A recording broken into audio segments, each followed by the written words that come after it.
क्यों है इतना खास उत्तराखंड के टमटाओं का इतिहास? सच हम बताएंगे। हैं कौन ये शिल्पकार, काश्तकार, कलाकार? आज के इस वीडियो में हम जानेंगे। उत्तराखंड का टमटा समाज एक पारंपरिक और ऐतिहासिक समुदाय है जो राज्य के विभिन्न क्षेत्रों में निवास करता है।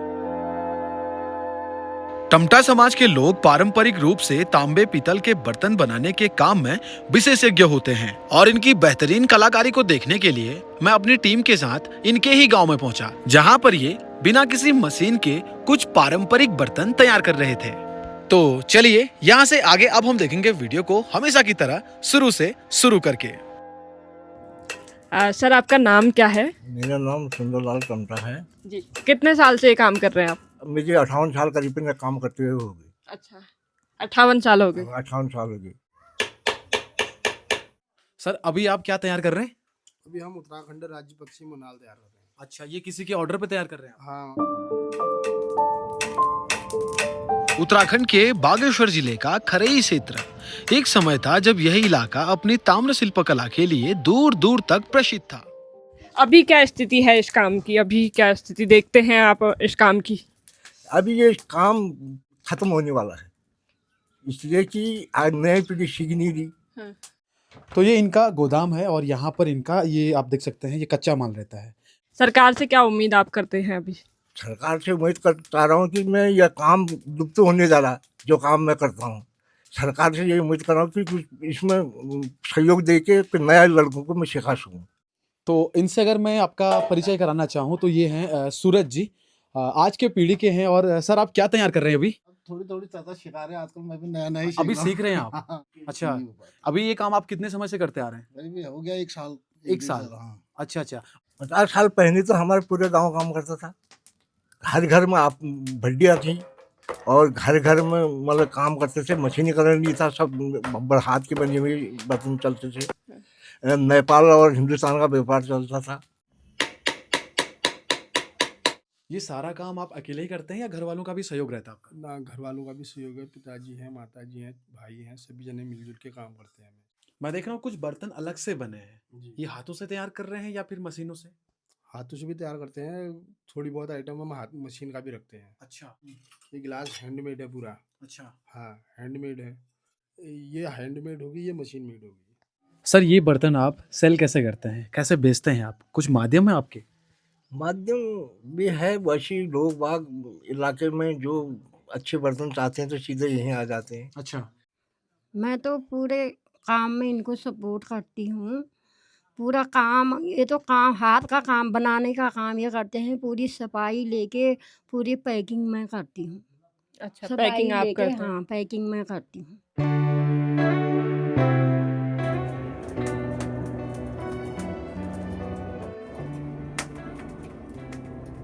बच्चे कहाँ हैं आपके अभी? कहाँ है बच्चे? 3 लड़कियां हैं, सब शादी होगी, अपने ससुराल में है।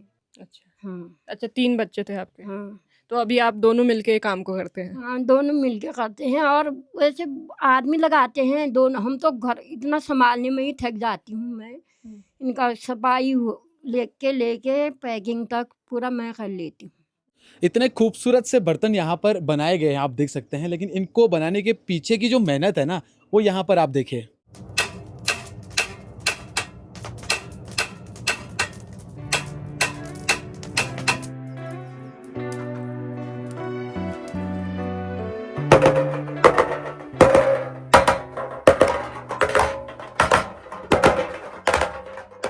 देखिए, इस समय आप बैठे हैं, एक तांबे का ये कारखाना है। और जब हम ताम्र की बात करते हैं तो हमारे पौराणिक इतिहास में मिलता है कि तांबा एक शुद्ध धातु होती है और इसका इस्तेमाल मंदिरों में किया जाता है। पूजा पाठ में जो भी बर्तन इस्तेमाल होते हैं वो तांबे के ही बने होते हैं। तांबे की शुद्धता अपने आप में बहुत महत्वपूर्ण है। जब हम सनातन धर्म की बात करते हैं, तांबे का बहुत बड़ा महत्व है। और साइंटिफिकली भी अभी आपने देखा होगा कि तांबे के ग्लास में अगर आप पानी पीते हैं तो 4 घंटे में अगर इसमें हम पानी रखते हैं तो एंटीबैक्टीरियल हो जाता है, इसका बैक्टीरिया खत्म हो जाता है। तांबे के बर्तन में आप गंदा पानी को डालिए, घड़ी में देखिए 10 मिनट में नीचे गंदगी को वह डाल देगा और कीटाणु को 10 मिनट के अंदर खत्म कर देगा। बीच में जब कोरोना हुआ था तो भी लोगों ने बहुत ज़्यादा बोला कि जो तांबा है उसमें एंटीबैक्टीरियल प्रॉपर्टीज़ होती हैं और वो आपके जो डाइजेस्टिव सिस्टम है उसको अच्छा रखता है, आपको हेल्दी रखता है, तंदुरुस्त रखता है। उस पॉइंट ऑफ व्यू से भी तांबा बहुत ज़रूरी है। हमारे वहाँ पे तांबे की परातें बनती हैं, उसमें ही आटा गूँधा जाता है और तांबे के ग्लास बनते हैं, उसमें लोग पानी पीते हैं। तो बहुत ही ज़्यादा ज़रूरी है हमारी हेल्थ के लिए भी, और हमारी पहले रोज़ी-रोटी भी इसी से चलती थी। ये अपने पहाड़ का ट्रेडिशनल इंस्ट्रूमेंट है, हुड़का। तो आप देख सकते हैं इसे भी यहाँ पर तैयार किया है। हाँ ये प्योर तांबा से हाँ, बनाते हैं। प्योर तांबा हैंडमेड है। ये आपने तैयार किया है ना?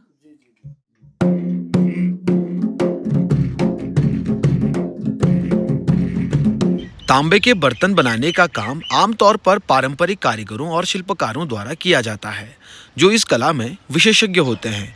भारत में तांबे के बर्तन बनाने वाले कारीगरों को अक्सर तांबे के कारीगर या पीतल और तांबे के कारीगर कहा जाता है। उनमें से ही हैं ये टमटा लोग। इन कारीगरों के पास तांबे के बर्तन बनाने की पारंपरिक तकनीक और कौशल होती है, जो पीढ़ियों से उनके परिवार में हस्तांतरित किया जाता है। वे तांबे की चादरों और विभिन्न आकारों में डालने, उन्हें सजाने और उन्हें उपयोग करने योग्य बर्तनों में बदलने के लिए विभिन्न औजारों और तकनीकों का उपयोग करते हैं।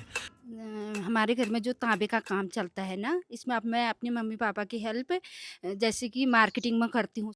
पहले जैसे कि पापा जाते थे ना मार्केटिंग के लिए, तो अब पापा की एज हो गई है, इसलिए मैं मार्केटिंग का काम मैं करती हूँ। जैसे समूह के माध्यम से इधर उधर स्टॉलों में जाना हो गया।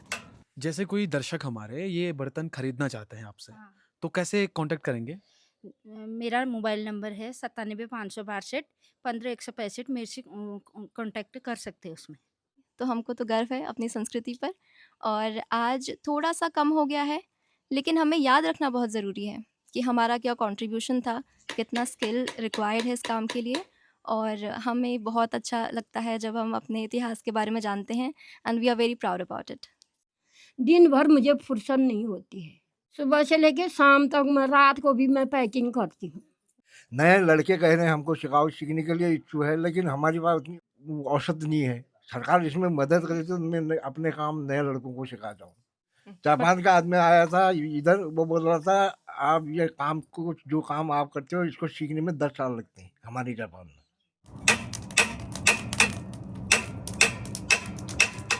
जिस प्रकार से आग की खोज प्रागैतिक हास्य काल में होती है, उसी तरीके से तांबे की खोज भी उसी दौरान होती है। उसी दौरान जो है सिंधु घाटी की सभ्यता में जो है इस तांबे का वर्णन मिलता है। राजस्थान में इसकी जो है सिंधु घाटी की जो सभ्यता थी, रेवती में जो है उस समय की खोज करने के बाद पता चलता है कि इस दौरान जो है तांबे का आविष्कार हो चुका था। और सिंधु घाटी से निकलकर हम आगे बढ़े तो जो वहाँ के लोग थे अन्य अन्य राज्यों में फैले, अलग अलग क्षेत्रों में गए। जाने के बाद जो है अपने कोई नेपाल की तरफ निकला और कोई जो है इधर उत्तराखंड की तरफ आए, तो इसी तरीके से चलता गया उस तरह।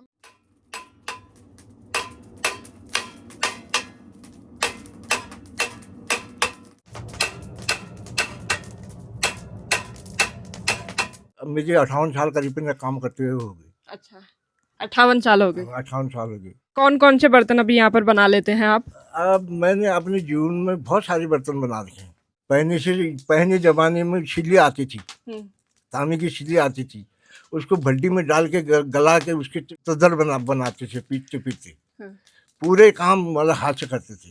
जब मशीनीकरण आया, चक्के बने, और उसके बाद अब ये काम उतना सरल हो गया है पहले से। ये क्या है? ये क्या है? ये पहाड़ में चलता है, गगरी बोलते हैं। पहले के लोग दूर दूर से पानी होता था, कंधे में रख के इसको भर के लाते थे। तो जैसे तांबे की बात चल रही है, तो इसके बारे में एक चीज़ है कि जैसे आजकल हम ये प्लास्टिक बोतल्स यूज़ करते हैं, तो इसका यूज़ हमें बहुत कम करना चाहिए, क्योंकि ये बहुत बैक्टीरियल होते हैं, इनमें बहुत इन्फेक्शन हो सकता है। आजकल कैंसर भी बहुत हो रहा है प्लास्टिक से।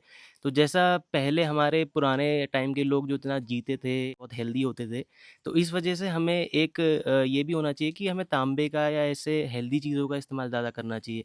और तांबा जो होता है वो बहुत ही ज़्यादा एंटीबैक्टीरियल होता है, जिसकी वजह से बहुत फ़ायदे होते हैं उसके, और वो वाटर को बहुत प्योरीफाई करता है, इसलिए उसमें पानी पिया जाता है।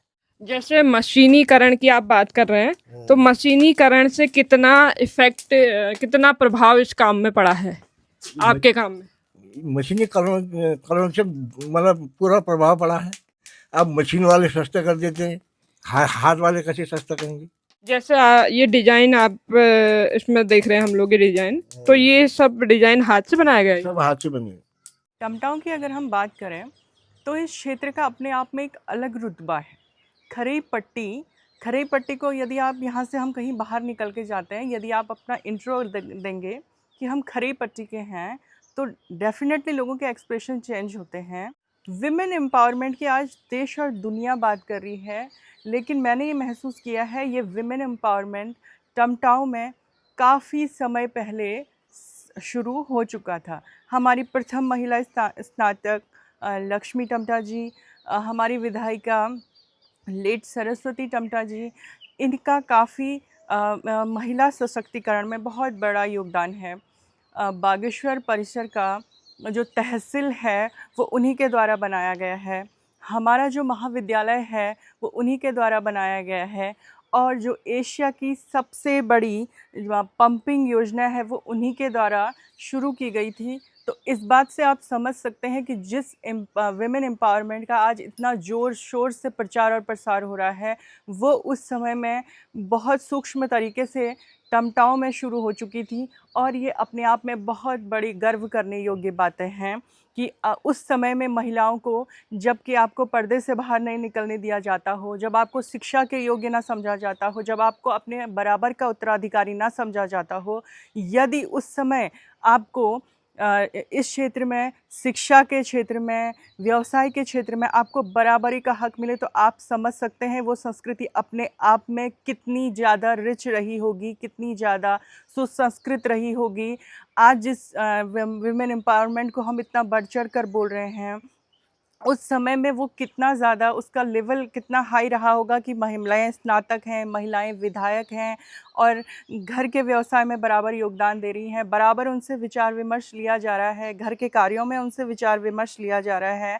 दैट्स माई की पॉइंट कि उस समय में यदि इस लेवल पे महिलाएं थी तो उनका कॉन्फिडेंस लेवल क्या रहता होगा, उनका जो आज उसका जो इनपुट निकल के आ रहा है कि हमारी जो महिलाएं हैं सेना में हैं, मेजर हैं, डॉक्टर हैं, इंजीनियर हैं, तो ये उसी का इनपुट है कि उस समय अगर इस उस बालिका को इतना पोषित ना किया गया होता तो आज जो है वो हमारा जो कॉन्फिडेंस है वो उस लेवल पे नहीं होता। जो वे ऑफ टॉकिंग मैं आपसे आज ऐसे बात कर पा रही हूँ वो इसीलिए कर पा रही हूँ कि उस समय की उस छोटी सी बच्ची को इतना ज़्यादा अच्छा माहौल दिया गया है। इसीलिए आज जो आप देखेंगे कि जो जितनी भी टमटा हैं, चाहे वो बेटियां हैं या बहुएं हैं, तो कई क्षेत्रों में बहुत अच्छा काम कर रहे हैं।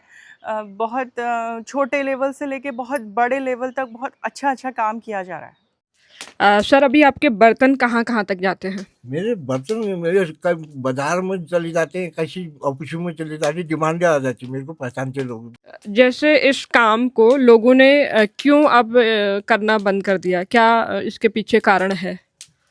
लोगों ने इसको काम को बंद इसलिए कर दिया कि यही तो इसकी उतनी मांग नहीं है। जैसे ये गागर है, इसको बनाने में कितना समय आपको लगता है? इसको बनाने में मेरे 2 दिन लगे। 2 दिन? 2 दिन लगे। मैं बता रहा हूँ 3 साल का था, पिताजी खत्म हो गए। अच्छा। उसके बाद 8 साल का हुआ तो लोगों को ग्वाला देने लग गया, गाय बच्चे लोगों के ले जाता था, चरा के लाता था। अच्छा। 12-13 साल का हुआ तो तब जाके काम में मैं लगा। पर पूरा जीवन इसी में समाप्त हो गया। अच्छा। स्कूल नहीं गया। अच्छा। स्कूल का दरवाजा भी नहीं देखा मैंने। मेरे परिवार में 3 लड़कियां हैं साहब। अच्छा।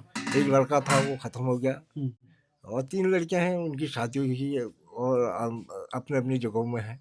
हम तो 2 ही बुढ़े बड्डे हैं।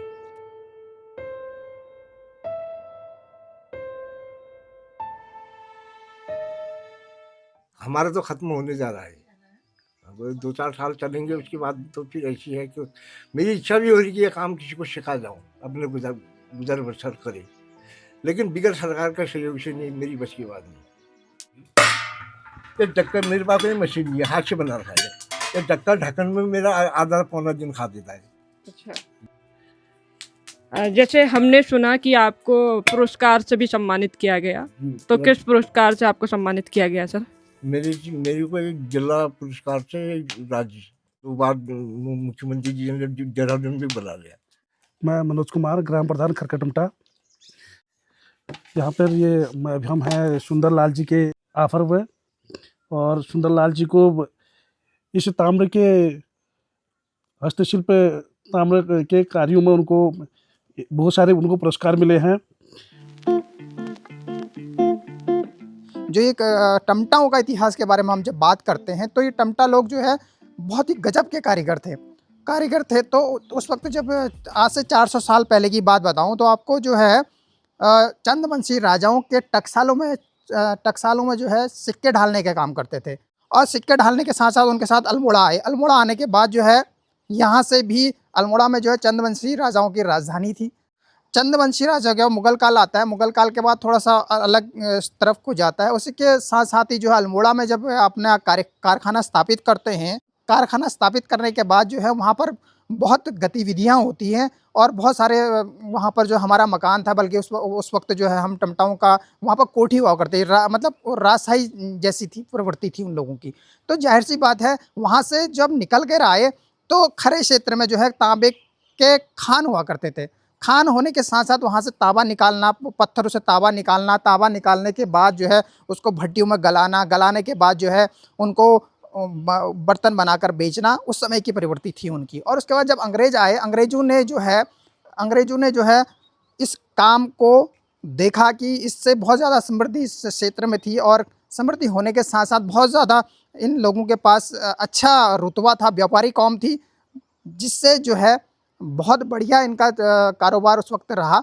साथ ही जो है अंग्रेजों के आने के बाद थोड़ा इस काम को जो खदान क्षेत्र थे वो बंद करा दिए गए।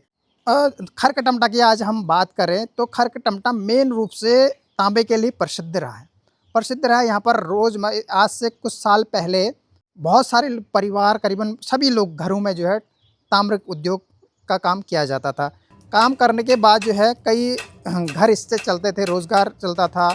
लोगों ने इस काम को करते हुए अपने बच्चों को पढ़ाया लिखाया, और अच्छे पदों पर वो गए, और आज बहुत संपन्नता इस परिवार में है।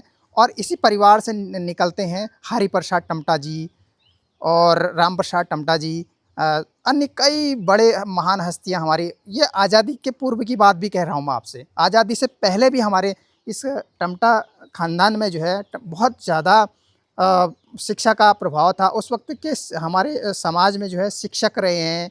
हमारे खुद के मेरे दादाजी उस समय रेंजर रहे हैं आज़ादी से पूर्व। आज़ादी के बाद जो है भी काफ़ी विकास हुआ, और बहुत ज़्यादा एजुकेशन इन लोगों में रही है।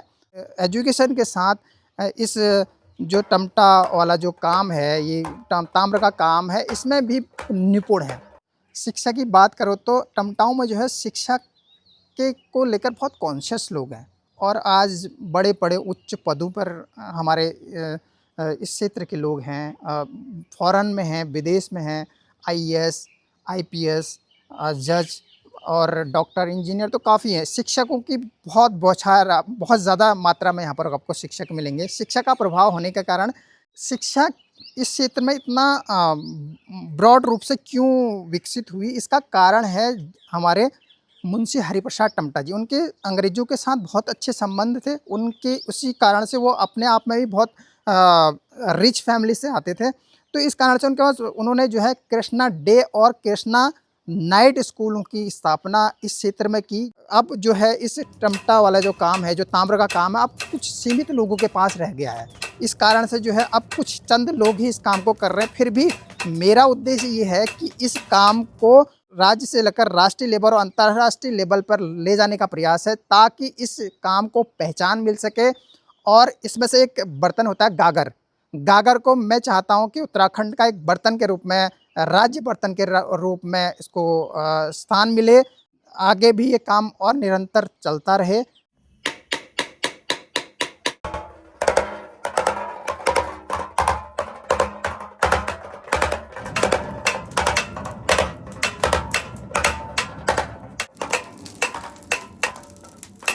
इसी के साथ आज का ये एपिसोड यहीं पर समाप्त होता है। अगर आपको यह एपिसोड अच्छा लगा तो इसे शेयर करें, चर्चा करें और सबसे जरूरी अपने जड़ों के साथ जुड़े रहें। फिर मिलेंगे एक नई कहानी के साथ, तब तक के लिए नमस्कार।